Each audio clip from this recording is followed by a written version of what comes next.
जहाँ तक कन्हैया कुमार जी का सवाल है, मैं ऐसा समझता हूँ कि वो बिहार में कांग्रेस के सबसे प्रभावशाली नेताओं में है। कांग्रेस बिहार में आरजेडी की पिछलग्गू पार्टी है। आरजेडी का जो नेतृत्व है वो कन्हैया कुमार जैसे लोगों से इतना घबराता है कि वो सोचता है कि कोई नया आदमी आ जाएगा तो हमारे नेतृत्व को चुनौती हो जाएगी। देखिए, दो अलग अलग मसले हैं। वोटर लिस्ट का जहाँ तक सवाल है, उसके विरोध में बहुत सारे लोग हैं और वो इसलिए हैं क्योंकि अभी 1 साल पहले बिहार में चुनाव हुआ है। पूरे देश के साथ बिहार में भी चुनाव हुआ है। इलेक्शन कमीशन ने ही वोटर लिस्ट बनाया। उसके आधार पर उसी वोटर लिस्ट में जिनका नाम था उन्होंने पार्लियामेंट का इलेक्शन किया है, प्राइम मिनिस्टर का चुनाव हुआ है। अब साल भर में ऐसा क्या हो गया कि उस पूरे वोटर लिस्ट में आपको इंटेंसिव रिवीजन की ज़रूरत है?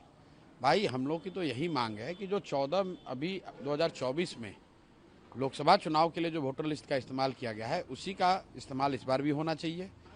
अब उसमें जो संशोधन करना है, कोई 18 वर्ष से ज़्यादा का अगर है, 1 जनवरी 2025 को हो गया तो उसका नाम जोड़ दीजिए। अगर किसी की मृत्यु हो गई है या कोई पलायन कर गया है, छोड़कर चला गया है, उसका नाम काट दीजिए। इसके अलावा और कोई उसमें संशोधन की ज़रूरत समझ में नहीं आती है।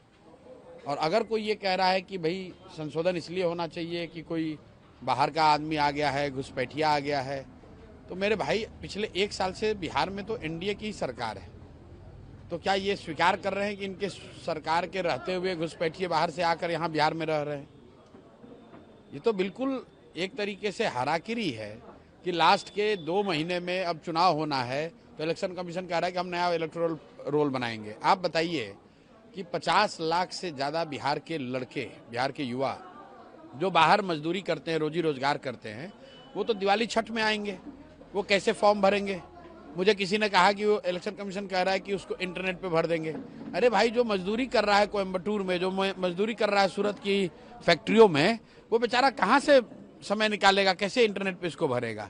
तो ये इसका बिल्कुल हम लोग विरोध करते हैं। जहाँ तक रह गया इंडिया गठबंधन के बंद का, तो हम लोग वैचारिक तौर पर बंद के खिलाफ है। बंद, हड़ताल, इन चीज़ों से जो अभी तक का अनुभव है पिछले 60-70 साल का इस देश में, इससे सिर्फ और सिर्फ जनता का नुकसान है। आज बिहार बंद था देश के साथ साथ। अब मुझे तो बंद कहीं दिखा नहीं। हम लोग तो दिन भर 2 सभा करके आ रहे हैं। एक हर सभा में 20-20 हज़ार लोग थे। लेकिन बंद अगर करने की कोशिश की गई तो उसमें क्या है? कोई लंपेन एलिमेंट है पार्टी का, वो जाता है रोड पर, टायर रोड जलाकर घेर घार के खड़ा हो जाता है। और परेशानी किसको होती है? परेशानी होती है जो गरीब व्यक्ति है। अगर कोई दुकानदार है, रेडी पट्टी वाला है, रिक्शा चलाने वाला है, ऑटो चलाने वाला है, चाय बेचने वाला है, उसकी जो रोजमर्रा की आमदनी है वो मारी जाती है। तो भाई, नेता तो पटना में बैठा हुआ है। मेरा ये कहना है कि आपका विरोध है, आप धरना प्रदर्शन ही करना चाहते हैं तो जाके इलेक्शन कमीशन पे धरना प्रदर्शन करो। आपके पास 75 एमएलए हैं, जाके इलेक्शन कमीशन को घेरो।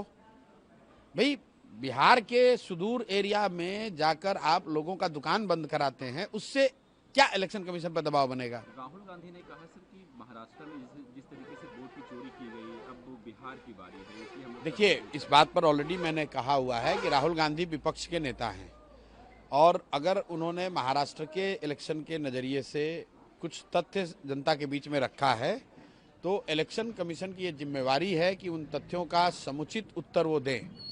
जहाँ तक मैंने जो पढ़ा लिखा, देखा, समझा, जो राहुल गांधी ने जो बातें कही हैं और उसके जवाब जो इलेक्शन कमीशन ने दिया है, वो विश्वसनीय बहुत नहीं है, वो बहुत विश्वास नहीं जगाता है।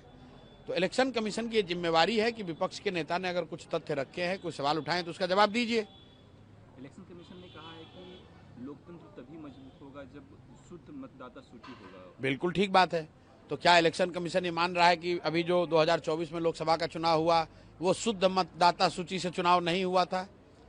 क्या इस देश की पार्लियामेंट, देश का पार्लियामेंट और प्रधानमंत्री का चुनाव अशुद्ध मतदाता सूची के द्वारा किया गया है? पहले इलेक्शन कमीशन ये स्वीकार करे कि जो 24 का मतदाता सूची था वो शुद्ध नहीं था, तभी तो बात बनेगी। दोनों बात तो इलेक्शन कमीशन की सही नहीं हो सकती है। आप कह रहे हैं कि हम इलेक्शन मतदाता सूची को शुद्ध कर रहे हैं, तो अभी साल भर पहले भी तो आप ही ने बनाया था, तो क्या वो शुद्ध था? उसी से पार्लियामेंट के इलेक्शन कराए थे। और अगर वो अशुद्धता आ गई इलेक्शन के, लोकसभा इलेक्शन के बाद, तो अशुद्धता क्या है?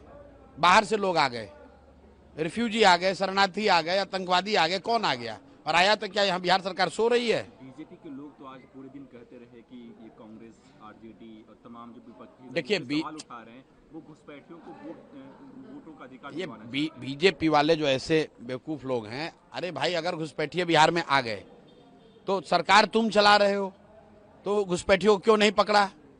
तो घुसपैठियों को क्या बीजेपी वाले बिहार में लेकर आए हैं? 50 लाख बिहार के बच्चे जो बाहर मजदूरी कर रहे हैं, क्या वो बिहार के लिए घुसपैठिए हैं? उनको मत का अधिकार होना चाहिए कि नहीं होना चाहिए? अगर कोई आदमी यहाँ से जाकर गुजरात में, महाराष्ट्र में नौकरी मजदूरी कर रहा है और चुनाव के समय में आकर यहाँ वोट करना चाहता है, तो उसको मत का अधिकार होना चाहिए कि नहीं होना चाहिए? बस बात खत्म। इलेक्शन कमीशन ने अपने एक्स के अकाउंट के डीपी में जो है वो आर्टिकल 326 का रूल लगाया है। भाई आर्टिकल 326 क्या है? आर्टिकल 326 मत का अधिकार है कि 18 वर्ष से ज्यादा हर एलिजिबल भारतीय नागरिक को मत देने का फंडामेंटल अधिकार है।